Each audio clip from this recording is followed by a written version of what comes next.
Hello बच्चों, good morning. कैसे हो? उम्मीद है बहुत अच्छे से होंगे और आपकी पढ़ाई जो है लगातार चल रही होगी।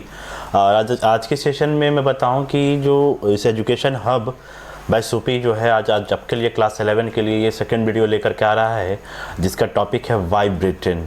याद रखिएगा, ये टॉपिक है वाई ब्रिटेन। यहाँ से हम लोगों ने बहुत सारी चीज़ों का आज कवर करने का प्लान कर रखा है और इसमें आप बने रहिए और सारी चीज़ों को एक एक करके बारीकी से समझते जाइए कि इस टाइम पे क्या कुछ हो रहा था इंडस्ट्रियल चेंजेस को लेकर के, है ना। आज आप देख सकते हो कि जो टॉपिक हमारा कवर होने वाला है उसमें है वाई ब्रिटेन, जो मैंने आपके कंटेंट को आपके थंबनेल पर ही दिखा रखा है, आप लोग ज़रूर ध्यान से देखिएगा। उसके बाद है towns, trade and finance, coal and irons, cotton spinning and weaving, steam powers, canals and railways, है ना, canals and railways, changed lifes and the workers. ये बहुत ही इंपॉर्टेंट चीज़ों को हम लोग देखने जा रहे हैं स्टूडेंट इसकी आज की वीडियो में। इन चीज़ों को आप बहुत बारीकी से समझिएगा। हालांकि ये चीज़ बहुत ज़्यादा वास्ट नहीं है, आप लोगों ने इस चीज़ को क्लास 7, 8, 9, 10 से ही पढ़ना शुरू कर दिया था और आज इसको थोड़ा सा हम ब्रीफ करने वाले हैं क्लास 11 में। उम्मीद है आप लोग भी इसमें बने रहेंगे और इस सेशन का मज़ा लेंगे। ओके स्टूडेंट, चलिए हम लोग चलते हैं पहले टॉपिक को कवर करने के लिए, वाई ब्रिटेन। देखिए, ब्रिटेन वो पहला देश था जो सबसे पहले ना इंडस्ट्रियलाइजेशन जो सेशन आया था, इंडस्ट्रियलिस्ट कंट्री के रूप में जो फीलिंग्स उसने महसूस किया, फील किया कि क्या इंडस्ट्रियलाइजेशन का बेनिफिट्स होता है, इन चीज़ों को वो एक्सपीरियंस करने वाला पहला कंट्री था। 17वीं सेंचुरी तक आप देखोगे कि पॉलिटिकल कंडीशंस जो थी यहाँ की, है ना, वो काफ़ी अच्छी हो चली रहती है और ये बैलेंस्ड हो जाती है। यहाँ के पॉलिटिकल जो सिचुएशंस थे वो क्या होते हैं, बैलेंस्ड होते हैं। यहाँ कुछ पार्ट था, है ना, किसके, ब्रिटेन के कुछ कंट्रीज, ब्रिटेन के अंदर में कुछ जो कंट्री है, ब्रिटेन जो कंट्री है उसके अंदर में कुछ अदर पार्ट्स हैं एरियाज़ के, जिसमें इंग्लैंड है, वेल्स है, स्कॉटलैंड है ना। ये सारे जगहों पर मिला करके ब्रिटेन के अंदर में एक ही साम्राज्य का, एक ही राज्य का क्या था, शासन चलता था। यानी कि एक राजा था, वन किंग था और वन स्टेट थी। ठीक है, वन स्टेट वन किंग का कंसेप्ट था इतने ज़्यादा बड़े एरिया में भी, है ना। इसका मतलब ये था कि यहाँ का जो पूरा जो स्टेट था, कंप्लीट जो स्टेट था, वहाँ की जो एडमिनिस्ट्रेटिव सिस्टम थी, वहाँ की जो करेंसी थी और वहाँ की जो मार्केट की जो व्यवस्था थी, अरेंजमेंट थी, वो सब चीज़ें क्या थी, एकदम बिल्कुल स्ट्रांग थी। और तो और यहाँ की सिचुएशन इतनी अच्छी थी ना कि इसको अपने ट्रेड के लिए किसी दूसरे एरिया से होकर गुजरना होता था तो उसको कोई एरिया का टैक्स देना नहीं पड़ता था, है ना। जिसके कारण ना एरिया टैक्स जब नहीं लगता था दूसरे एरिया में मार्केट करने के लिए, तो ऐसी स्थिति में क्या हो रही है कि उनको उनकी जो प्रोडक्ट्स हैं उन पे किसी तरह से हाइकनेस का कोई कंडीशन नहीं आ रहा था, महंगे हो जाने का कोई कारण समझ में नहीं आ रहा था। और यही कारण सबसे बड़ा बन रहा था कि उसके प्रोडक्ट आज भी सस्ते मिल रहे थे और उस टाइम पे भी सस्ते मिल रहे थे। क्यों? क्योंकि उस पर किसी तरह का कोई टैक्स जैसी चीज़ इम्प्लीमेंट ही नहीं होती थी, जिसके कारण उस पर जो मैन्युफैक्चरिंग थी उसके अलावा किसी तरह का कोई टैक्स नहीं दिया जाता था। यही कारण था कि वो उसके जो प्रोडक्ट होते थे वो उसके हिसाब से होते थे, सस्ते होते थे और लोगों को काफ़ी अट्रैक्ट कर रहे थे। ठीक है, तो इन चीज़ों की बिक्री की अगर देखा जाए, इनके सेल एंड परचेज की कैपेसिटी की, तो उस समय के मार्केट में काफ़ी अच्छी बनी हुई थी। 18वीं सेंचुरी में इंग्लैंड एक बहुत बड़ी इकोनॉमिक कंट्री के रूप में, एक इकोनॉमिक कंट्री के रूप में दुनिया के सामने आ रही थी। और यही कंट्री ये देखता है कि इसी कंट्री में आप देखोगे कि इंग्लैंड के अंदर में यहाँ पर जो एग्रीकल्चर रिलेटेड एग्रीकल्चर रिवोल्यूशन होती है वो आप इंग्लैंड में देख सकते हो। यह एक ऐसे सिस्टम थी जिसके द्वारा बड़े पैमाने पे ना जो यहाँ के लैंडलॉर्ड्स होते थे वो अपने प्रॉपर्टी को, है ना, अपने आसपास के छोटे छोटे जो फार्म होते थे उनको वो खरीद लेते थे, है ना। गाँव के जो अगल बगल के गाँव के जो लैंड्स होते थे उसको भी ये क्या करते थे, अपने अंडर में, अपने कब्जे में रखते थे, है ना। तो इन जो पब्लिक लैंड्स थे, है ना, उनको वो इकट्ठा तो करते ही करते थे, है ना। उसके अलावा भी ये क्या करते थे कि गांव में जो भी इस तरह के जो ज़मीन होते थे, जो खाली पड़े होते थे, उन जगहों को वो पेंडिंग नहीं रहने देते थे। वो उनको क्या करते थे, उनको परचेज करते थे और वहाँ पे जो आपके एनिमल्स होते थे, गाय हो गया, ये सब गाय बैल जो कहते हैं ना, वो सारी चीज़ों को क्या करते थे वहाँ पे ग्रासिंग के लिए छोड़ दिया जाता था। यानी कि धान, जैसे कि घास खाना होता है ना, वो घास बारा खाने के लिए उस ज़मीन को क्या करते थे, वो यूज़ करते थे। तो कुछ इस तरह से आप देख सकते हो कि यहाँ के जो लोग थे ये लैंडलॉर्ड्स के अंडर में इन चीज़ों को थोड़ा सा तो कहीं ना कहीं बर्दाश्त कर रहे थे ना। मतलब ये कि उनके ज़मीन जिस भी स्थिति में है वो आपके लैंडलॉर्ड्स के अंडर में रहेंगे, वो अदरवाइज उसका यूटिलाइज़ करें एग्रीकल्चर फील्ड में या ना करें, वो जानवरों को खिलाने के लिए सिर्फ घास ही रहने दें। ये सब चीज़ें उनके ऊपर डिपेंड हो रही थी। और एक चीज़ देखिएगा यहाँ पे इन चीज़ों को लेकर के ना पब्लिक में खासा गुस्सा हो रहा है, जो इस टाइम पे बहुत अच्छे से नहीं दिखाई दे रही है, लेकिन ये चीज़ें इंटरनल तरीके से रन कर रही हैं डेफिनेटली, क्योंकि एक तरह से ये अत्याचारी तो था, है ना।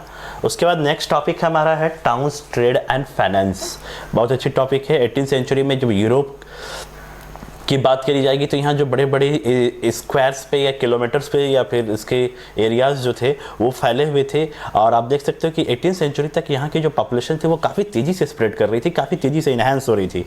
यूरोप में अगर बात करी जाए 19 टाउन्स की, जो 1750 से लेकर के 1800 के बीच में जो डेवलप हुई थी, वहाँ पर ये 19 टाउन्स में ना जो पॉपुलेशन थी वो जस्ट डबल हो गया था। समझ सकते हैं सेशन है 1750 to 1800, मतलब मात्र 50 ईयर्स में यहाँ जो ये 19 टाउन्स है यहाँ की पॉपुलेशन लगभग दोगुनी हो गई। बात बताऊँ कि इसमें इंग्लैंड के ना 11 टाउन्स, ये बड़े जो टाउन्स थे उसमें 11 टाउन्स ब्रिटेन के ही थे, ठीक है। और उसमें सबसे बड़ा जो टाउन था वो लंदन था। ये आज भी आप लोग जानते हो कि ट्रेड के नाम से आज जितने भी ऑफिसेज, हेडक्वार्टर्स जिसको कहते हो आप, ये सब चीज़ें आज भी लंदन जैसे टाउन्स पे या फिर कंट्री में या वहाँ के प्लेस पे ज़्यादा लोग खोलने पे ट्रस्ट करते हैं। यहाँ के अपना हेडक्वार्टर वहाँ पे बनाने का एक अलग पैसन रखते हैं, है ना। तो लंदन कुछ इस तरह से उस टाइम से ही फेमस है बड़े टाउन्स के लिए, ट्रेडर्स के लिए। और आज भी देख ही रहे हो आप मैक्सिमम चीज़ें लंदन लंदन लंदन वगैरह वगैरह, तो इन चीज़ों को ज़्यादा एक्सप्लेन करने की ज़रूरत नहीं होगी। लंदन में पूरे वर्ल्ड के जितने भी इम्पॉर्टेंट हेडक्वार्टर्स आप देखोगे उस टाइम से ही वहाँ पे एस्टेब्लिश की जा रही थी, क्योंकि लोगों को ना यहाँ पे आना, यहाँ पे अपने हेडक्वार्टर्स को एस्टेब्लिश करना एक अलग रुतबे को शो करता था। 18th सेंचुरी तक आप आते आते देखोगे कि यहाँ का जो ट्रेड का जो सेंटर है वो इटली और फ्रांस के जो पोर्ट्स है वहाँ से हट करके ये हॉलैंड और ब्रिटेन के जो अटलांटिक पोर्ट्स थे वो वहाँ शिफ्ट हो रहे थे, है ना। इसके बाद आप देखोगे लंदन में जो है ना इंटरनेशनल ट्रेड के पर्पस से यहाँ पे लोगों ने क्या किया कि यहाँ पे अपना हेडक्वार्टर्स को एस्टेब्लिश करना शुरू किया और इसको बहुत ही मेन सेंटर के रूप में एम्स्टर्डम जैसा स्थान है ना वो क्या कर लिया गया, उसको एम्स्टर्डम में ट्रांसफ़र कर दिया गया। यानी कि इंटरनेशनल जो ट्रेड था उसके लिए जो भी लोन्स वगैरह की प्राप्ति होती थी, है ना, उसके जो रिसोर्सेज थे जो लंदन में थे उसको थोड़ा ट्रांसफ़र किया गया और उसका एम्स्टर्डम में शिफ्ट कर दिया गया। मेरा ये कहने का तात्पर्य हुआ। इसके साथ ही देखेंगे London, England, Africa, West Indies, ये जो कंट्रीज़ हैं इनके बीच जो है ना वो ट्रायंगल ट्रेड का जो सेंटर था वो बना हुआ था। Triangle, just like triangle, 3 country हैं, 1 2 3, जिससे पहले कौन है आप देखोगे लंदन, इंग्लैंड एंड अफ्रीका, है ना। तो ये जो कंट्रीज़ हैं और वेस्ट इंडीज़, ये जो है ट्रायंगल शेप के ट्रेड के नाम से जाने जाते थे।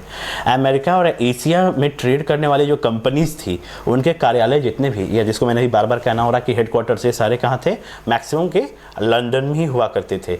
इंग्लैंड के बहुत सारे जो मार्केट थे उनके बीच का जो भी आने जाने का जो रिवर पाथ था या फिर रिवर ट्रांसपोर्टेशन या फिर ये कह सकते हैं कि वाटर वे से जो भी ट्रांसफ़र होता था या सी वे से जो ट्रांसफ़र या फिर ट्रांसपोर्टेशन की जाती थी वो बहुत ही सेफ मानी जाती थी। यहाँ के आसपास के एरिया से जो शीज से जो ट्रांसपोर्टेशन होती थी वो कंफर्ट थी, ये कह सकते हैं कि सुरक्षित था। मतलब यहाँ पे किसी तरह का कोई लूटपाट मचाने का कोई केसेस नहीं हुआ करता था। तो यानी कि आप देख सकते हो कि ये चीज़ें कंफर्ट थी। लेकिन अगर देखा जाए ना अगर रेलवेज़ का, तो इस टाइम पे इसी 1750 के आसपास में 1750 to 1800 में देखोगे तो इसका स्प्रेडिंग भी काफ़ी अच्छे से हो रहा था, है ना। और तो और देखोगे काफ़ी पहले यहाँ ना लगभग 1724 में इंग्लैंड के आसपास के एरिया में लगभग 1160 माइल्स लंबा जो वाटरवेज होता है वो डेवलप कर लिया गया था। और यहाँ के जो बोट्स थे वो यहाँ पे एक एरिया से दूसरे एरिया क्या करते थे, मूव करते रहते थे। और बहुत सारे ऐसे प्लेसेस थे जहाँ पे वो लगभग जो ट्रैवलिंग था वो 15 माइल से कम वो करते थे। मतलब कि जो डेस्टिनी था ये कह सकते हैं कि 15 माइल्स में एक डेस्टिनी मिल ही जाता था। इतना पॉस ये एरिया था या ट्रांसपोर्टेशन वाटरवेज के लिए जो था ये इतना पॉस माना जाता था।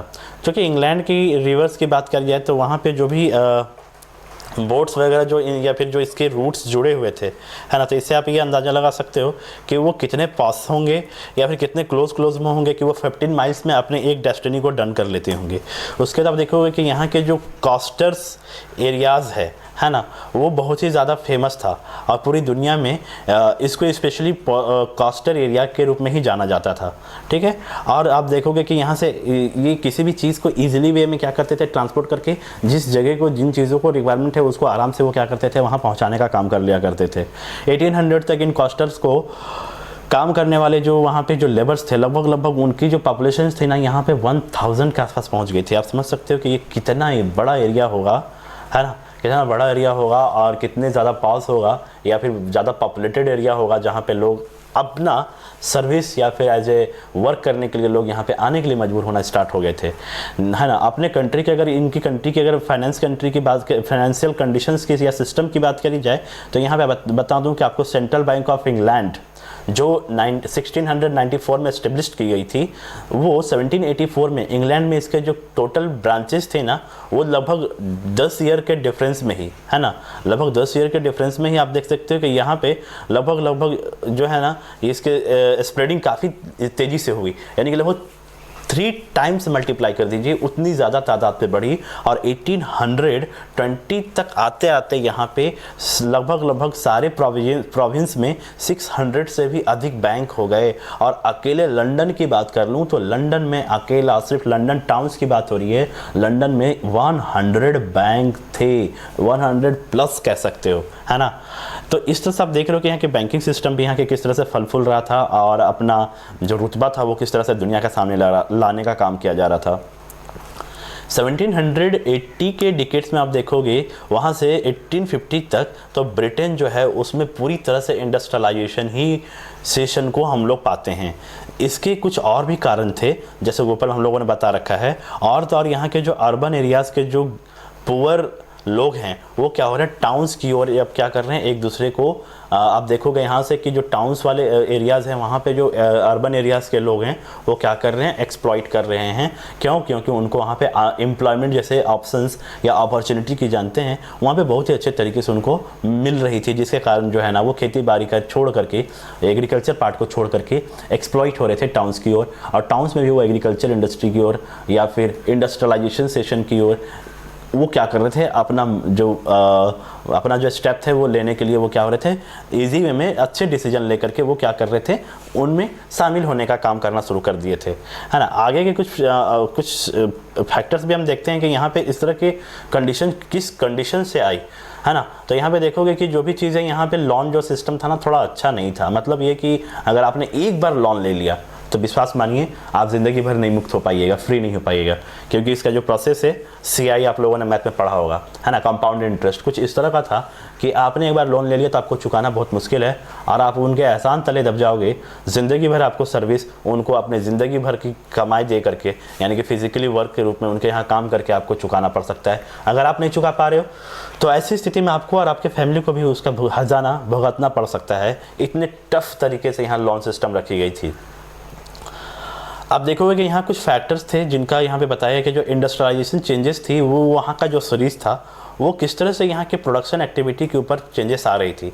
और जो नए यहाँ पे दूसरी अगर टर्म की बात कर लें जो ट्रांसपोर्टेशन टर्म की, तो ये काफ़ी धड़ल्ले से यहाँ डेवलप की जा रही थी। क्योंकि बताऊँ इंडस्ट्रियलाइजेशन में यही चीज़ें होती हैं, मशीनरीज़ का इन्वेंशन हो रहा था, कंस्ट्रक्शन जिसको कह सकते हो, है ना। उसके बाद अगर ट्रांसपोर्टेशन वेज देखा जाए, जैसे एयर का तो इसमें कंसेप्ट नहीं दिखाई देता है, लेकिन वाटर और रेलवेज जैसा चीज़, यानी कि रोडवेज का जो हम बात कर रहे हैं, ये चीज़ें काफ़ी हद तक यहाँ पे सक्सेसफुल दिखाई देती हैं। काफ़ी हद तक लोग इसको हेवी ट्रांसपोर्टेशन के रूप में, चीप ट्रांसपोर्टेशन के रूप में यूज़ करने के लिए बिल्कुल सही तरीके से यूज़ करना शुरू कर दिए थे। 18वीं सेंचुरी तक आप एवरेज देखोगे कि टोटल यहाँ पे ना 26,000 यहाँ पे इन्वेंशन हो चुके थे, जो उस टाइम के रिक्वायरमेंट के हिसाब से काफ़ी अच्छी रैंकिंग कही जा सकती है या क्वांटिटी कही जा सकती है। 1782 से 1800 तक जो यहाँ की पीरियड थी, सिर्फ इतने ही दिनों में, मतलब ये कह सकते हैं कि 18 साल 18 ईयर्स में ओनली यहाँ पे 26,000 नंबर्स ऑफ आइटम जो इन्वेंशन आइटम्स हैं उन चीज़ों को इन्वेस्ट कर डाला था यहाँ के लोगों ने। तो आप देख सकते हो कि जो चीज़ें जिस तरह से यहाँ पे चेंजेस लाने का काम कर रहा था, इसके पीछे कितने फैक्टर्स काम कर रहे थे, कितने ज़ोर तरीके से काम कर रहे थे। आगे देखेंगे हम लोग आयरन एंड कोल, या कोल एंड आयरन, बात बराबर, इधर से राइट या लेफ्ट, हमारा ईयर है ना, मतलब ये बात हुई। तो कोल एंड आयरन को देखेंगे। इंग्लैंड के मामले में देखेंगे कि इंग्लैंड जो है ना कोल के मैटर में और आयरन के मैटर में बहुत ही मतलब रिच था, ये कह सकते हो। यहाँ पे आप देखोगे कि जो भी आयरन और कोल से जो मटेरियल थे वो ज़्यादातर यहाँ पे यहाँ इन रिसोर्सेज का ज़्यादा होने के कारण भरपूर तरीके से इसका यूज़ किया जा रहा था।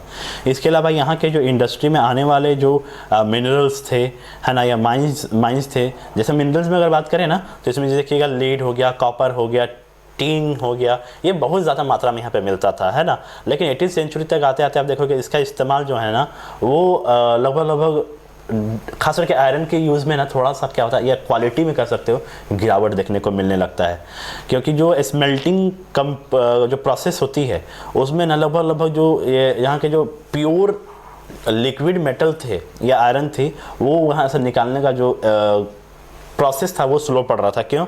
क्योंकि इनको निकालने में जो कोल का जो रोल था वो कहीं ना कहीं डल हो रहा था, वीक हो रहा था, जिसके कारण क्या था ना कि इनकी प्योरिटीज़ के साथ इनको कॉम्प्रोमाइज़ करना पड़ रहा था। यानी कि निकालने के लिए प्रोसेस होता है मेल्टिंग प्रोसेस, इस मेल्टिंग प्रोसेस में उनको दिक्कतें आ रही थी, क्योंकि एक टाइम पे कोई चीज़ रहता है ना कि एक भारी मात्रा में रहे तो ऐसा नहीं कि वो हमेशा रहता है, क्योंकि ये वे रिसोर्सेज हैं जो बहुत जल्द अगर आप यूटिलाइज़ करोगे धड़ल्ले से, फ्यूचर को नहीं सोच के चलोगे तो डेफिनेटली एक टाइम पे ये फिनिश हो जाएंगी।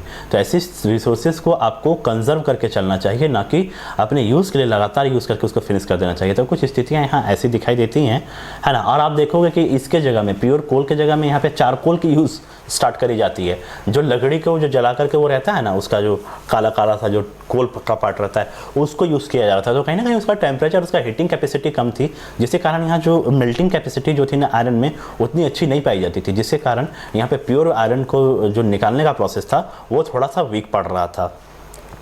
आगे देखेंगे इन सारी समस्याओं के बावजूद भी इनके सॉल्यूशंस पे विशेष फोकस किया गया, है ना। और आप देखोगे कि लास्टली श्रोपशायर में एक डर्बी फैमिली थी जो आयरन के मतलब मास्टर माने जाते थे, है ना। इस समस्या का उन्होंने सोल्यूशन निकाल डाला, और लगभग मिड सेंचुरी के दौरान आप देखोगे कि इस फैमिली की जो 3 जनरेशन्स थी, जिसमें ग्रैंडफादर, फादर और सन, जिनमें आप तीनों के नाम आप देख सकते हो कि ये सभी का नाम में अब्राहम डर्बी मेंशन है। यानी कि दादाजी का नाम अब्राहम डर्बी, पापा का नाम अब्राहम डर्बी और बेटे का नाम भी अब्राहम डर्बी। ये ऐसे कॉल किए जाते थे, ये तीनों जनरेशन को अब्राहम डर्बी कॉल किया जाता था। ये आयरन इंडस्ट्री में रिवोल्यूशन ला करके छोड़ दिए थे, मतलब उन्होंने रिवोल्यूशन ले आया था, इतने ज़्यादा इन लोगों ने चेंजेस ला दिए थे, है ना। स्टार्टिंग टाइम में जो रिवोल्यूशन देखोगे 1709 में, तो जो फर्स्ट अब्राहम थे जिनका सेशन 1677 टू 1717 थी, द्वारा किए गए जो इन्वेंशन थे उन्होंने इस बात की शुरुआत कर दी, है ना। और उन्होंने ब्लास्ट फ्लोरेंस का इन्वेंट करा, ब्लास्ट फ्लोरेंस का उन्होंने आविष्कार कर डाला, इन्वेंट कर डाला, जिसमें सबसे पहले कोक का इस्तेमाल किया गया, है ना। कोक जो है वो हाईली टेम्परेचर को क्या करता था, स्टोर करने का काम करता था, कन्वर्ट करने का काम करता था हाईली टेम्परेचर के रूप में, यानी कि ज़्यादा पावर को वो क्या करता था, स्टोर करने का काम करता था, जिससे ना जो आपके स्टोन्स हो गए या कोयले हो गए या जो भी जो लिक्विड फॉर्म में जो तैयार करके निकाले जाते थे, इसके यूज़ में इनका यूज़ किया जाता था। इस आविष्कार या इस इन्वेंशन से यह हुआ कि यहाँ के जो छोटे छोटे भट्टी होते थे ना, वहाँ पे कोयले पर निर्भर रहने का झंझट खत्म हो गया कि भैया कोल रहेगा तभी आप यूज़ करें इन चीज़ों का, ऐसा कोई ज़रूरत नहीं है। इन्होंने जो ब्लास्ट फ्लोरेंस का जो आविष्कार कर डाला था, इसकी मदद से भी इन चीज़ों को ये क्या करते थे, मेल्ट कर सकते थे, पिघला सकते थे और उनको बढ़िया क्वालिटी में या प्योर क्वालिटी में पा सकते थे, है ना। इसी प्रोसेस को कुछ और इन्हेंस करने के बाद देखोगे कि इसमें कुछ रिफॉर्म्स किया गया, है ना। अब रिफॉर्मर कौन था, तो सेकेंड डर्बी आप कह सकते हो, जिनका सेशन 1711 टू 68 था, जिन्होंने पिग आयरन या रॉट आयरन को डेवलप करा, जो बिल्कुल मतलब बहुत कम, ऐसा कह सकते हैं कि ये जो रोट आयरन थे ना वो बहुत कम टूटते थे, यानी कि कच्चा लोहा नहीं था, वो तुरंत नहीं टूट सकता था, है ना। हेनरी कोट, जिनका सेशन 1742 1823, है ना, उन्होंने क्या किया कि जो पुडिंग फ्लोरेंस है उन्होंने, यानी कि प्यूरिंग फ्लोरेंस का मतलब होता है कि जिसमें पिघला हुआ जो लोहा रहता है ना, जो उसके अनप्योरिटी रहती है, उसको वो क्या करते हैं, क्लियर करने का काम करते हैं। और तो और बेलन मिल, जिसको हम लोग बेलन हिंदी में कहते हैं, रोलिंग मिल उसका एक्चुअल इंग्लिश में कहते हैं कि रोलिंग मिल, उन्होंने इन चीज़ों का आविष्कार कर डाला था, है ना। इसके बाद आप देखोगे कि ये जो प्रोसेस है ये धीरे धीरे बढ़ता है और 1770 तक आते आते आप देखोगे जॉन विल्किंसन, जिनका सेशन है 1728 टू 1800। याद रखिएगा स्टूडेंट, ये date and persons and inventions बहुत इंपॉर्टेंट है, आपको इन चीज़ों को याद करना चाहिए, अच्छे से माइंड पे रखिएगा, क्योंकि ये थोड़े डेटास जो है ना ये थोड़ी ज़्यादा मात्रा में दिखाई देंगी, तो आपको डरना नहीं है। हाँ, चलिए देखते हैं हम लोग विल्किंसन्स की बात कर रहे हैं, जिनका सेशन 1728 से 1808 था। उन्होंने सबसे पहले ना आयरन का चेयर बना डाला, यानी कि लोहे की कुर्सी बना डाली, है ना। और उन्होंने जो वाइन्स के जो भट्टी वट्टी होती है ना, वहाँ पे वैट्स का जो सिस्टम था उन्होंने वो डेवलप किया। उन्होंने पाइप्स, जो आज आप घर में पाइप्स देखते हो ना, जिसमें वाटर पाइप कह सकते हो, वायरिंग पाइप कह सकते हो, मतलब जो भी आयरन से रिलेटेड जो पाइप्स होती हैं, उन चीज़ों को इन्होंने क्या किया, डेवलप करने का काम किया। और तो और बताऊँ, इसी टाइम पे एक और जो थे हमारे ग्रेट इंडस्ट्रियल रिवोल्यूशनरीज, जो 1779 में डर्वी थर्ड, जिनका सेशन था 1750 टू 91, उन्होंने वर्ल्ड में सबसे पहले कोल ब्रुक डेल से मिना, उन्होंने क्या किया, उन्होंने एक पुल बनाया जिसका नाम था कोल ब्रुक डेल, जो सेरवन में डेवलप किया था, सेरवन रिवर के ऊपर डेवलप किया था। उन्होंने एक पुल बना डाला आयरन से, यानी कि रॉड से या फिर लोहे के जो भी चीज़ें रॉड ही रही होंगी, उन चीज़ों से उन्होंने क्या करा, एक पुल बनाने का कंसेप्ट को डेवलप कर दिया। तो आप देख सकते हो कि जो पानी के पाइप से ये वगैरह जो चीज़ें आ रही हैं, तो ये कहीं ना कहीं नई चीज़ें दिख रही हैं, जो एक चीज़ें को जैसे वाटर जैसी चीज़ों को एक जगह से दूसरी जगह ले जाने में स्ट्रांग तरीके से, परमानेंट सोल्यूशन तरीके से इनको इन्होंने क्या कर दिया, सॉल्व कर दिया। तो ये दुनिया के लिए बहुत बड़ी अचीवमेंट थी। और बता दो स्टूडेंट कि ये जो विल्किंसन ने जो पानी की जो पाइप बनाई थी, वो सबसे पहले इन्होंने इसको वाटर सप्लाई करने के लिए 40 माइल तक लंबी पाइप्स को इन्होंने लगा करके दुनिया के सामने इन चीज़ों से रूबरू कराया, उनको इन चीज़ों के बारे में बताने का काम किया। तो आप देख सकते हैं स्टूडेंट कि इन्होंने अपने ज़माने में कितने चीज़ों को हाईली तरीके से, अपने हर एक चीज़ों को इतने मतलब कि एक इफेक्टिव तरीके से इन्होंने क्या किया, इम्प्लीमेंट करने का काम किया, है ना। उसके बाद आप देखोगे आयरन इंडस्ट्री में कुछ खास एरियाज़ पे, जैसे अगर कोल माइंस पे अगर बात कर लें, आयरन की मेल्टिंग की बात कर लें, तो इनमें भी इन्होंने मिला जुला क्या किया, अपना रोल प्ले किया या फिर रोल दिया, इंपॉर्टेंट रोल इन्होंने अपना निभाया। यह ब्रिटेन का बहुत ही अच्छा लक कह सकते हैं स्टूडेंट कि यहाँ पे एक ही बेसिन था, है ना, और जो हाई क्वालिटी की कोकिंग्स को पैदा करती थी और हाई क्वालिटी की जो आयरन्स थे उनको प्योरिटी में कन्वर्ट करने का काम करते थे। तो आप देख सकते हो कि भाई ये नथिंग अच्छा समथिंग था, ये हम कह सकते हैं नथिंग अच्छा समथिंग है, मतलब ये है कि जो नहीं है उसमें भी अगर कुछ ऑप्शन है और वो भी बेस्ट क्वालिटी के, तो वो नथिंग वाले से मतलब कुछ भी नहीं है, उससे तो बहुत बेटर है, फार बेटर है कह सकते हैं ना। तो ऐसे कुछ आप देखोगे कि यहाँ पे जो पोर्ट्स थे या कुछ ऐसे माइंस थे जो यहाँ के सपोर्टिव रूप में या फिर यहाँ के इंडस्ट्रियलाइजेशन सेशन को लाने में अपना बहुत बड़ा रोल देते हैं। ब्रिटेन में जो आयरन इंडस्ट्री है वो 1800 से लेकर के 1830 के दौरान या ड्यूरिंग उत्पादन को लगभग 4 गुना ये बढ़ा दिया था।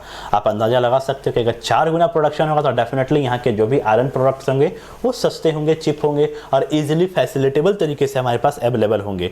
1820 में आप देखोगे कि 1 टन जो लोहा ढलता था या बनाया जाता था उसमें लगभग ना 8 टन कोयले का यूज़ होता था उसको बनाने में। लेकिन अब ये जो सिस्टम आ गया है, जो इन्वेंशंस तरह तरह की हो रही हैं, ये 1850 तक आते आते इतने ही मात्र 1 टन की आयरन मेल्टिंग के लिए मात्र हमको 2 टन के कोयले की रिक्वायरमेंट होने लगी।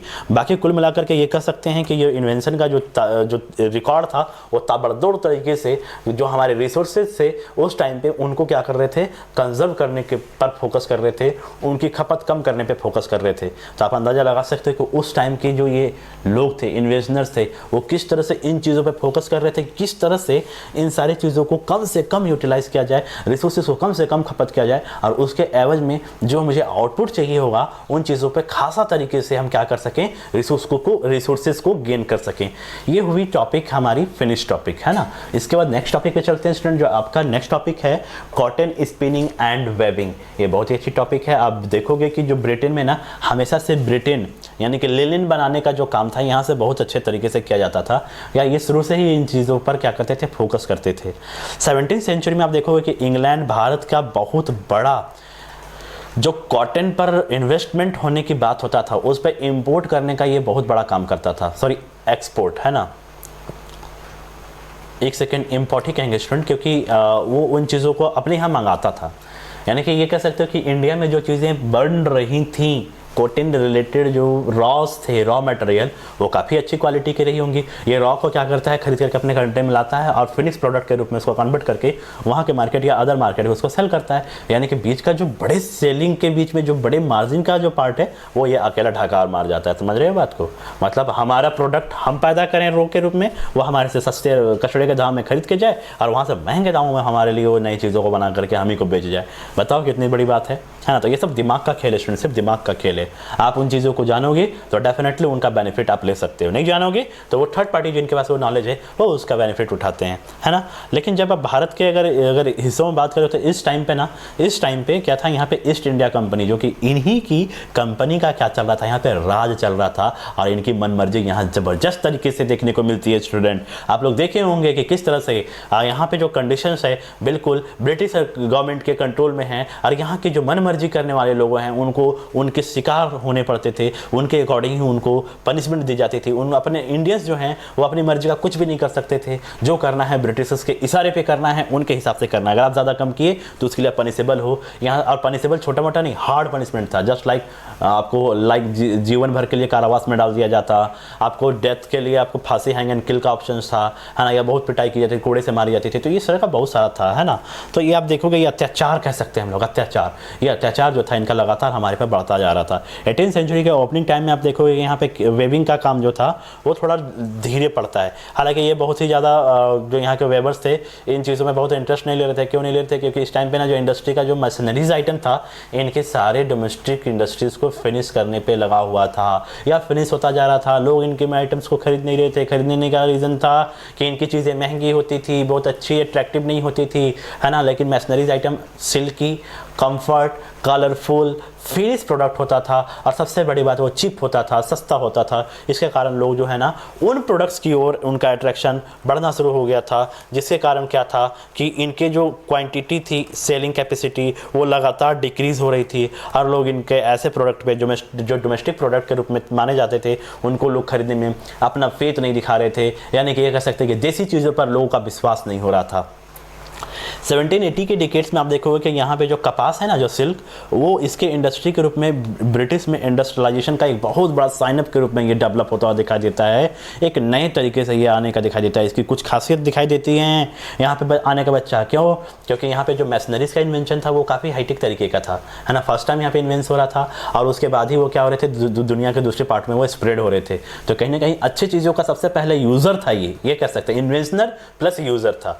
कच्चे माल के रूप में अगर आप देखोगे रॉ मटेरियल के रूप में, तो जो कपास का जो बहुत बड़ा पार्ट था वो इंपोर्ट होता था ब्रिटेन में, और वो भी इंडिया जैसे कंट्री में। आप देखोगे कि इंग्लैंड जो है वो क्या करता था कि अपने कॉलोनीज में इन चीज़ों को, रॉ मटेरियल को मंगाने का काम करता था और वहाँ के बाज़ारों में जहाँ से वो रॉ मटेरियल मंगाता था या जो उसके कॉलोनीज थे वहाँ से इन चीज़ों को वो सेल करने का भी काम करता था। यानी कि ये कह सकते हो कि आम के आम तो ठुलियों के दाम, यानी कि जो आपके कॉस्टिंग प्राइस है या इन्वेस्टमेंट है वो तो मिल ही रहा है, उसका आउटपुट में बड़ा बेनिफिट भी मिल रहा है ना। तो इस तरह से आप इसको कंपैरिजन कर सकते हैं स्टूडेंट कि ये जो थे ना बड़े बेनिफिट को इन्वेट कर रहे थे, इन्विटेशन दे रहे थे, अपने यहाँ लाने का काम कर रहे थे, न्यू टेक्नोलॉजी के साथ, न्यू इन्वेस्टमेंट के साथ, न्यू इनकम रेशियो के साथ ये यहाँ पे काम कर रहे थे। तो इस तरह से ये टॉपिक भी आपका फिनिश हुआ। अगले टॉपिक पे हम चलते हैं, स्टीम पावर। जब ये पता चल गया कि हम ना पावर्स को स्टोर करके वेपर के रूप में यूज़ कर सकते हैं, तो आपको बता दो कि इस टाइम पे ना बहुत सारे डिसीजन मेकिंग वाले काम प्रूफ हुए, या फिर इंडस्ट्री के सेशन में आप देखोगे कि इंडस्ट्री में एक नया दौर शामिल हुआ, है ना, जो सिर्फ वेवर्स क्या कह सकते हैं, वेपर भाप से सिर्फ चल सके। उसमें इतनी पावर है कि वो किसी भी इंजन को धकेल सके, समझ सकते हैं कि कितनी बड़ी इन्वेंशन थी उस टाइम पे। चलिए इसको थोड़ा डिटेल से जानते हैं कि यहाँ पे जो एरियाज था, यहाँ पे ना थोड़ा मौसम का थोड़ा सा ज़्यादा इशू रहता था। तो इन चीज़ों को देख करके, ठंडी गर्मी का जो इशूज़ था, इन चीज़ों को देख करके वेपर पावर को क्या किया गया, या स्टीम पावर्स को स्टोर करने का काम किया गया। आप देखोगे इसमें बहुत सारे लोगों ने काम भी किया, जैसे फाइनली आप जेम्स वाट को देखोगे, उन्होंने इस प्रोसेस को फाइनल किया और इसी प्रोसेस को फाइनल माना गया। इनके इन्वेंशंस के नाम से हम लोग स्टीम इंजन को जानते हैं कि invention of steam engine James Watts, है ना। तो इस तरह से ये लगातार कंस्ट्रक्ट होता गया, ये भी स्टेप बाय स्टेप में। जैसा कि आप बात करेंगे 1750 टू 1715 में, 1650 से 1750 के बीच में आप देखोगे कि थॉमस सेवरी जो थे, उन्होंने क्या किया कि जो माइंस थे उनको बाहर निकालने के लिए, है ना, माइन से जो सामान होते थे, जैसे वहाँ के रॉ, जैसे जस्ट कोक हो गया, स्टोन्स हो गया, या फिर और भी चीज़ें हो गई, उनको बाहर निकालने के लिए जो चीज़ें यूज़ की जाती थी, उनके लिए तो व्हीकल्स वगैरह की जरूरत होती होंगी। तो माइनिंग से जो चीज़ें निकालने के लिए जो प्रोसेस में थी, उन चीज़ों का इन्होंने इन्वेंट करने का फोकस किया। उसके बाद 1698 में माइनर्स फ्रंट ने जो माइन में खोदते हैं ना, उस वैसे पॉपलेंस कह सकते हैं उसको, वैसे चीज़ों को उन्होंने इन्वेंट करने का काम किया, है ना, या वैसे इंजन का मॉडल तैयार किया जो किसी भी माइनिंग के प्रोडक्ट को खोद करके निकालने का काम करे, है ना। ये सारे इंजन जो थे ना, वो काफ़ी ज़्यादा डीप एरिया में जा करके वर्क करने का अपना क्षमता रखते थे, है ना, अपने आप को एबल मानते थे, या फिर यह कह सकते हैं कि हाईली टेम्परेचर में भी अपने आप को बनाए रख सकते थे और टेम्परेचर को बैलेंस करते हुए अपने काम को वो पूरा कर सकते थे।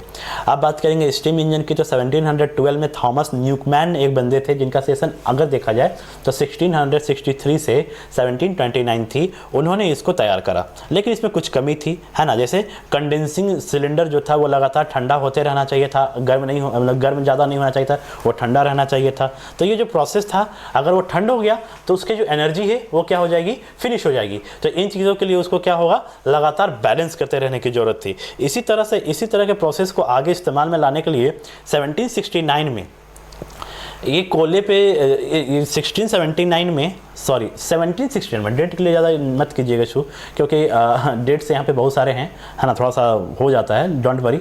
1769 में आप देखोगे कि जेम्स वाट, है ना, यहाँ पे एक अलग तरीके से आते हैं और उन्होंने स्टीम पावर को कंप्लीट रूप दिया। कंप्लीट रूप से उन्होंने क्या किया, काम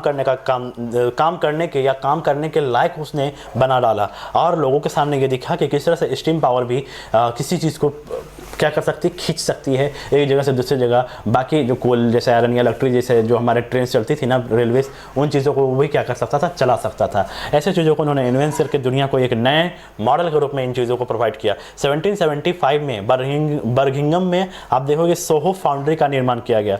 मैथ्यू वॉल्टन जो थे उन्होंने इसकी इन्वेंशन करी थी, है ना। उसके बाद 1800 के बाद आप देखोगे कि यहाँ पे बहुत सारी चीज़ें ऐसी थी जो साइंटिफिक तरीके से डेवलप की गई और बहुत ही जो चीज़ें हैवी थी ना, उनका वेट जो था उन पे इन्होंने खासा काम किया, यानी कि जो वेटलेस कह सकते हैं। जैसे आज की डेट में अगर हम बात करेंगे हमारे मोबाइल फ़ोन की, लैपटॉप्स की बात कर लें, शूज़ की बात कर लें, तो एक टाइम पे ऐसा था ना कि ये काफ़ी भारी भरकम हुआ करता था, या ये एक कहते हैं एवरेज वेटेज से ज़्यादा होता था। लेकिन आज इन चीज़ों को लाइट वेट कर दिया गया है। इसी तरह से उस टाइम पे भी इन चीज़ों पे फोकस किया गया। इंडस्ट्री के जो भी रिक्वायरमेंट वाली चीज़ें थी, हैवी मशीनरीज थी, उनका भी वेटेज को क्या किया गया, कम करने का काम किया गया। 1840 में कंडीशन ये थी कि ब्रिटेन में जो स्टीम इंजन बन रही थी, अब वो पूरे कंट्री में, यानी कि पूरे यूरोपियन कंट्री में इस स्टीम पावर का यूज़ करना शुरू हो गया था। और तो और बताऊं कि अगर इंडस्ट्री के सेंस में देखा जाए तो 70% इंडस्ट्रियलिस्ट इसका इस टाइम पे 1840 तक इसका यूज़ करना शुरू कर दिए थे, क्योंकि चीप एंड बेस्ट था, ये पावरफुल था, ये आप जानते ही हो, है ना। रिसोर्सेज देखेंगे तो बहुत अच्छे माने जाते हैं इनके, क्योंकि ये इजी वे में काम होते थे, वेपर से ये चलने वाली मशीन्स थी। नेक्स्ट टॉपिक हमारा होगा student, canals and railways. Opening time में आप देखोगे कि यहाँ टाउन्स में जो भी चीज़ें आई वो बिल्कुल न्यू थी, न्यू कंसेप्ट को लाने का काम किया गया। कैनाल्स की बात कर लें तो कैनाल्स बता दो कि यहाँ पे जो कैनाल्स का जो रेलवेज का प्रोसेस है, कैनाल्स एंड रेलवेज जो है वो इस टाइम पे खासा असरदार होता है। एक कैनाल्स आप देखोगे कि वाटरवेज को फोकस कर रहा है, दूसरा आपका रोडवेज को फोकस कर रहा है। अगर आप कंपेरिजन करोगे कि कोयले के रूप में जो चीज़ें चली, कोयले से जो चीज़ चलती थी, है ना, वो भाप के कंपेरिजन में, भाप के कारण क्या है, सड़क से ले जाने के कारण बहुत टाइम लगता था। यानी कि आप कोई चीज़ को ले जा रहे हो, जैसे भाप से चलने वाला स्टीम पावर है, आप उसको रोड से ले जाते हो, थोड़ा टाइम टेकर होगा, इसमें कोई डाउट नहीं है ना। और उस का जो एक्सपेंशन होगा, जो टाइम टेकर होगा, डेफिनेटली उसका एक्सपेंशन भी उस पर ज़्यादा आएगा, क्योंकि टाइम ज़्यादा लगेगा, ज़्यादा उस पर हर एक उसके जो फ्यूल्स कह सकते हो या फिर उसके जो पावर एनर्जीज है उसको स्टोर करने में जो रिसोर्सेज यूज़ करी जाती होंगी वो काफ़ी हेवी यूज़ होती होंगी, काफ़ी ज़्यादा कंजप्शन होता होगा उन चीज़ों का। तो जब कंजप्शन ज़्यादा होगा तो खर्च भी ज़्यादा होगा, इस बात का आप अच्छी तरीके से समझते हो।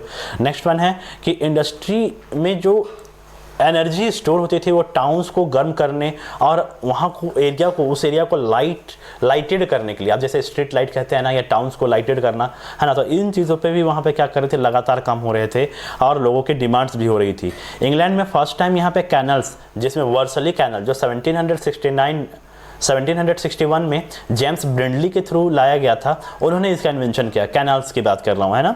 इन्होंने सबसे पहले कब इन्वेंट किया इन चीज़ों का, या इस कंसेप्ट को कब लाया, 1761 में। इसका सबसे बड़ा एक रीज़न ये नहीं था कि यहाँ पे जो वर्सल या मैनचेस्टर के पास का जो कोयले का जो स्टोरेज है सिर्फ वहाँ से उसका यूज़ किया जाए, बल्कि उनको उनकी जो कीमत है या उनकी जो एक्सपेंशन उस पर आने वाली है उसको वो कम करने का टारगेट कर रहे थे। जैसे कि मैंने ही बताया कि वेटलेस मशीन्स का भी काम उन्होंने शुरू कर दिया था। उस टाइम हम लोगों ने देखा पिछले वाले टॉपिक में कि 8 टन जहाँ पे कोयले का खपत हो रहा था 1 टन प्रोडक्शन के लिए, अब वहाँ पे 2 टन लग रहा था। ये आप देख रहे हो कि जो प्रोडक्शन कैपेसिटी है उसमें जो कंजप्शन रिसोर्सेज है उनको ये कंप्रेस करने का काम कर रहे हैं, छोटा करने का काम कर रहे हैं, है ना। यहाँ पे जो कैनल्स थे आमतौर पर आप देखोगे बड़े बड़े लैंडलॉर्ड्स के ज़मीनों पर स्थित था, है ना, क्योंकि उस टाइम लैंडलॉर्ड्स का कंसेप्ट था और लैंडलॉर्ड्स का कंसेप्ट में था कि जिनका बहुत बड़ा बड़ा लैंड का पार्ट उनके हिस्से में हो, है ना। यहाँ के जो माइंस थे, फॉरेस्ट थे, है ना, ये मुख्य रूप से इनको बढ़ाने का काम कर रहे थे या फिर इनको एक्सप्लॉइट करने का काम कर रहे थे। लेकिन एवरेज अगर देखा जाए तो ये जो एरियाज थे वो बड़े बड़े लैंडलॉर्डर्स के पास थे।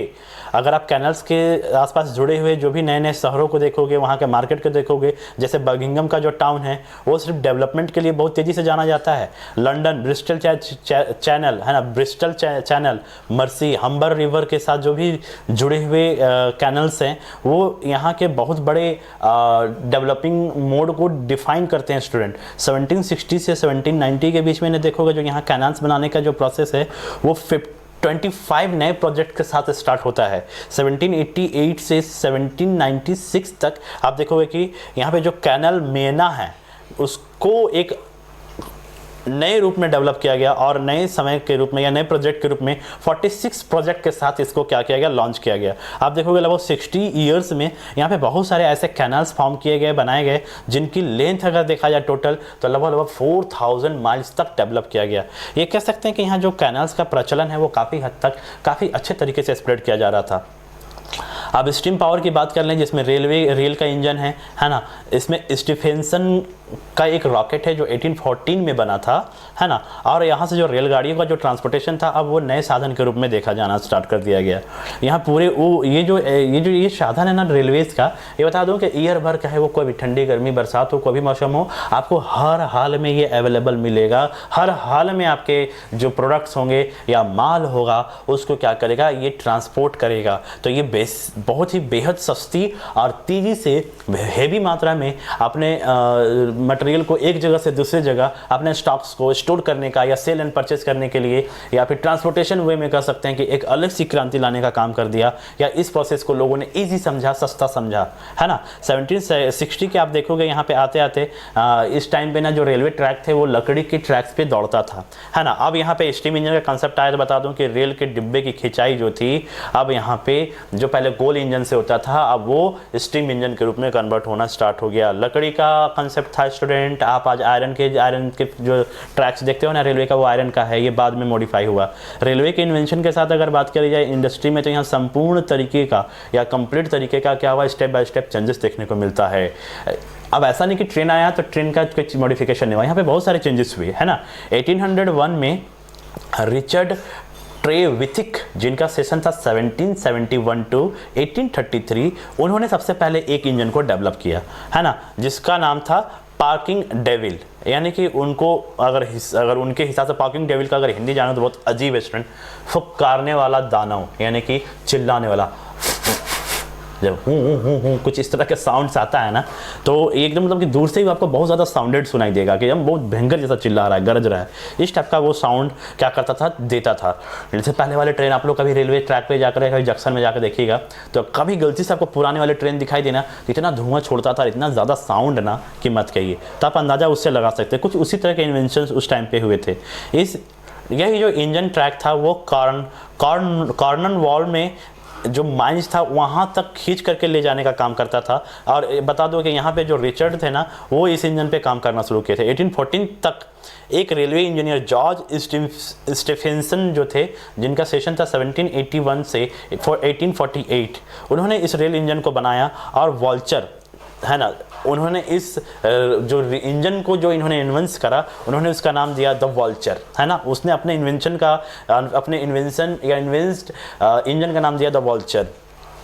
ये इंजन जो था ना, वो 30 टन्स 4 माइल पर आवर के हिसाब से चलती थी और वो ट्रैवल कर लेती थी, है ना। सबसे पहले 1825 में स्कॉटन और डॉर्टिंगटन टाउन्स में 9 मील्स लंबा रेलवे ट्रैक और 24 किलोमीटर पर आवर या 15 माइल्स पर घंटे के हिसाब से ये चलने वाली, 2 घंटे में चलने वाला रिकॉर्ड बना करके ये पूरी तरह से रेलवे दुनिया में, रेलवे वर्ल्ड्स में क्या क्या था, एक रिकॉर्ड कायम किया था। इसके बाद 1830 में आप देखोगे कि लिवरपूल और मैनचेस्टर के को आपस में जो आपस की जो रेल ट्रैक्स थे उनको जोड़ दिया गया। और 20 ईयर्स के अंदर में ही आप देखोगे कि रेल का जो स्प्रेडिंग है रेलवेज़ का, है ना, वो 30 to 50 माइल्स के रूप में कन्वर्ट हो गया प्रति किलोमीटर दौड़ने के वाले रफ्तार से। यानी कि जो कभी 10 किलोमीटर अंदर वो रनिंग कर रहा था पर आवर, अब वो क्या हो रहा है कि अब 30 to 50 माइल्स के पर आवर के ट्रैवलिंग को वो ट्रैवल कर पाने के लिए एबल माना जा रहा था। ये कह सकते हैं कि उसके इंजन में लगातार मॉडिफिकेशन करी गई होंगी और उसके रफ्तार को, उसके वेटेज कैपेसिटी को बिल्कुल बहुत तरीके से क्या क्या होगा, उन्होंने कंस्ट्रक्ट करा होगा। 1830 के डिकेड्स में आप आते आते देखोगे कि जो कैनाल्स के रास्ते हैं वहाँ पे बहुत सारे प्रॉब्लम्स दिखाई देने लगते हैं। कैनल से कुछ हिस्सों में जो पोर्ट्स थे वहाँ काफ़ी भीड़भाड़ का सामना करना पड़ता था, जिसके कारण ना आप देखते हैं ना ट्रैफिक में आप बहुत तेज़ी से नहीं चल पाते हो। उसी तरह से यहाँ भी सिस्टम में क्या था कि आप बहुत तेज़ी से यहाँ नहीं चल पाओगे। अपने सारे सामानों को आप जिस टाइम पे चाह रहे हो डिलीवर करना, वो टाइम से आपका डिलीवर नहीं हो पाएगा। ऑटोमेटिकली डेफिनेटली कह सकते हो कि वहाँ पे, या अल्टीमेट कह लो कि वहाँ पे लेट होना ही है, क्योंकि आप वहाँ का वे जो है स्लो है, वहाँ ट्रैफिक इतनी ज़्यादा है कि आप वहाँ चाह करके भी स्पीड तरीके से टाइम मेंटेन नहीं कर सकते हो। 1830 से 1850 के बीच में आप देखोगे कि ब्रिटेन में रेलवेज़ है वो कुल मिलाकर के 2 पार्ट में 6000 माइल तक लंबा हो गया, स्प्रेड हो गया 6000 माइल, समझ रहे हो आप। 1833 से 1837 के जो छोटे रेलवेज थे, इस टाइम पे आप देखोगे लगभग 1400 माइल्स रेलवे लाइन ट्रैक्स का जो टाइम था वो यहाँ पे स्प्रेड होता हुआ दिखाई देगा। 1844 से 1847 टाइम में आप देखोगे 9500 माइल्स रेलवे ट्रैक्स बिछाई जाएंगी, है ना। ये मंजूरी दी जाती है उस टाइम में, मतलब कि ये जो है ना लगातार एक के बाद एक रिकॉर्ड यहाँ पे बन रही थी। 1850 आते आते आप देखोगे अधिकांश रेलवे जो थी वो क्या था, इंग्लैंड में रेलवे ट्रैक्स जो है, या फिर ये कह सकते हैं इंग्लैंड जो है रेलवे ट्रैक से कनेक्ट हो जाता है इस टाइम तक। तो ये एक बहुत बड़ा पार्ट है स्टूडेंट, क्योंकि यहाँ पे इंडस्ट्रियलाइजेशन को हम लोग पढ़ रहे हैं और यहाँ पे देख रहे हैं कि किस तरह से जो ट्रांसपोर्टेशन वे है उस पर लगातार कंस्ट्रक्शन किया जा रहा है, उनको बरकरार रखने के लिए या इजी करने के लिए लगातार काम किया जा रहा है। तो ये कहीं ना कहीं हर एंगल से क्या था, यहाँ के लोगों के लिए बड़ी अचीवमेंट के रूप में सामने आ रही थी और दुनिया को ये मैसेज दे रहा था कि अगर कुछ करना है तो हमारे जैसा करो, कुछ करना है तो हमारे जैसे इन चीज़ों को आप अपने कंट्री में लाइए, तो हमारे जैसे आप भी डेवलप कर सकते हैं, हमारे जैसे इंडस्ट्रियल रिवोल्यूशन को आप अपने कंट्री में उतार सकते हैं। लेकिन क्या है कि इन चीज़ों पे अभी सबसे पहले आपको सिर्फ इंग्लैंड में या ब्रिटेन में ही ये चीज़ों को आप देख सकते हो। इसके बाद नेक्स्ट टॉपिक हमारा है चेंज लाइफ्स, है ना।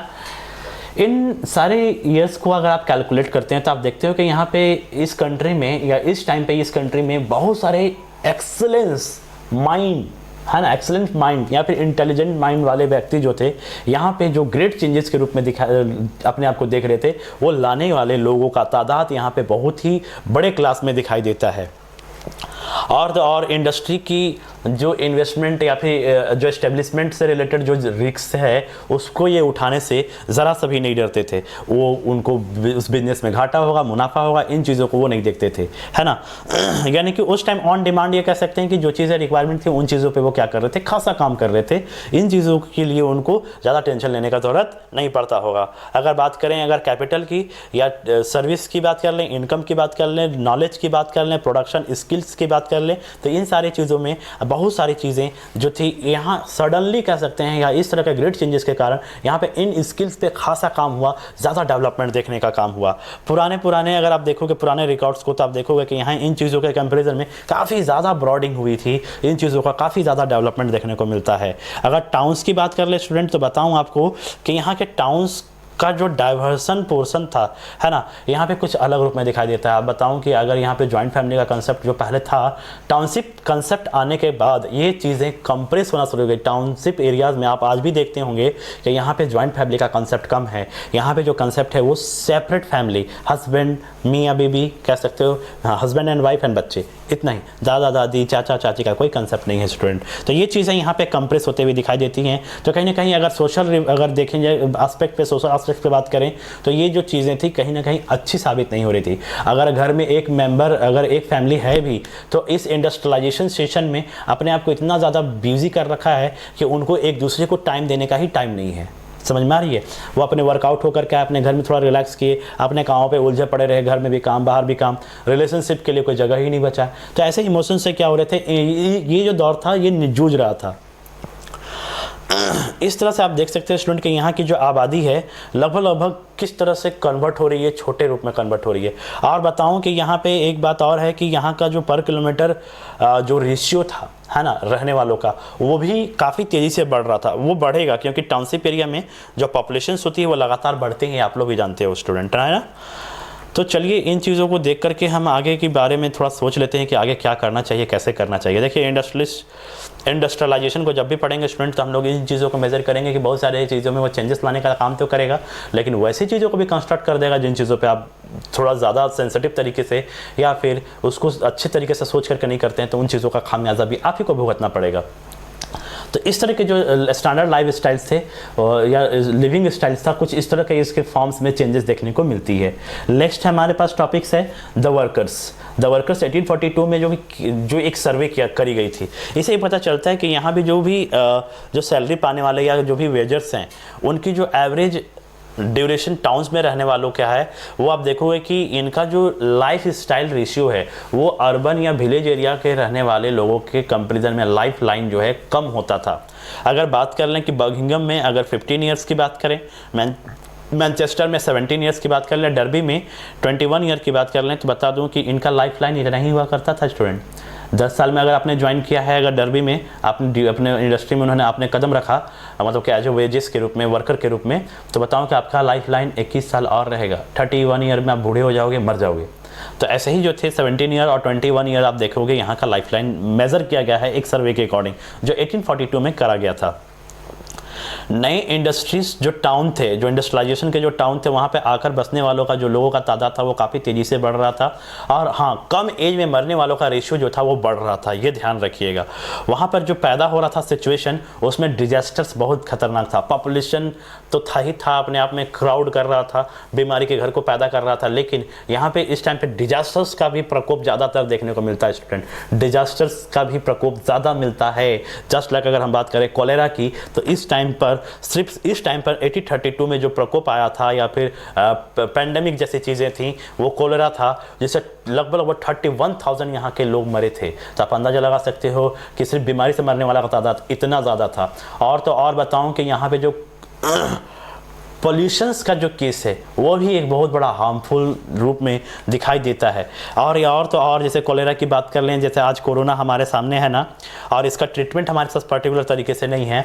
इसी तरह से कोलेरा जब यहाँ पे आया था तो इस टाइम पे इसका भी कोई प्रॉपर ट्रीटमेंट नहीं था स्टूडेंट, जिसके कारण यहाँ पे भारी भरकम तादाद पे लोगों की मौतें देखी जाती हैं, बहुत भारी तादाद पे लोग मरते हैं। तो इस तरह से हम लोगों ने देखा कि किस तरह से वर्कर्स का जो कंडीशन था वो यहाँ बहुत अच्छा नहीं माना जा सकता, बहुत अच्छा हेल्दी नहीं माना जा सकता है। क्यों? इसके पीछे रीज़न था क्योंकि इंडस्ट्रियलिस्ट जो थे वो भर भले इनसे काम लेना जानते थे, इनको बदले में कुछ पैसे दे देते थे, लेकिन कभी उनके हेल्थ के बारे में, कभी उनके रहने लाइफ स्टाइल के बारे में, उनको और भी फैसिलिटीज़ है ना, जैसे मेडिसिन फैसिलिटी वगैरह चीज़ों को कभी उन्होंने मतलब प्रायोरिटी देने का काम नहीं किया। जिसके कारण ये क्या थे कि हेल्थ इशू के कारण या फिर ऐसे डिजीजेस जिसका इन्वेंशन मेडिसिन के रूप में डेवलप ही नहीं हो पाया, उन चीज़ों के अभाव में ये जो गरीब क्लास के लोग थे, ये वर्कर्स थे, ये भारी तरह से लॉस इनको उठाना पड़ा था। तो इस तरह का देखिए आप डेवलपमेंट का एक भारी भरकम बैड इम्पैक्ट्स भी आप देख सकते हो, जिस पे किसी ने फोकस नहीं किया। जब ऐसे सिचुएशंस आई तो लोगों का ध्यान गया कि किस तरह की चीज़ों को हमें निपटने की ज़रूरत है, और ऐसे ही चीज़ों को आगे आने वाले टाइम में मेंटेन करता हुआ दिखाई देता है या नहीं देता है, ये हम लोग आने वाले नेक्स्ट वीडियो में देखेंगे स्टूडेंट। चलिए, उम्मीद है आज के सेशन को आप लोगों ने मज़े किए होंगे, मज़े करके आप लोगों ने समझने का काम किया होगा। इस बड़े पोर्शंस को जो डील करने से थोड़े आप लोगों को लगता हो कि इतना सारा पढ़ना है, मैंने शॉर्ट टाइम में शॉर्ट तरीके से उसको और थोड़ा सा आपके लेवल पर ला करके उसको एक्सप्लेन करने का काम किया है। उम्मीद है आपको मेरा ये सेशन पसंद आया होगा। आप लोग मेरे इस चैनल पर विजिट करिए, एजुकेशन हब बाय सुप्पी, ज़्यादा से ज़्यादा शेयर कीजिए, कमेंट्स कीजिए, लाइक्स कीजिए और सब्सक्राइब कीजिए। बने रहिए हमारे चैनल में। फिर से हम मिलते हैं अगले टॉपिक, अगले वीडियोस के साथ। तब तक के लिए शिव, बाय बाय।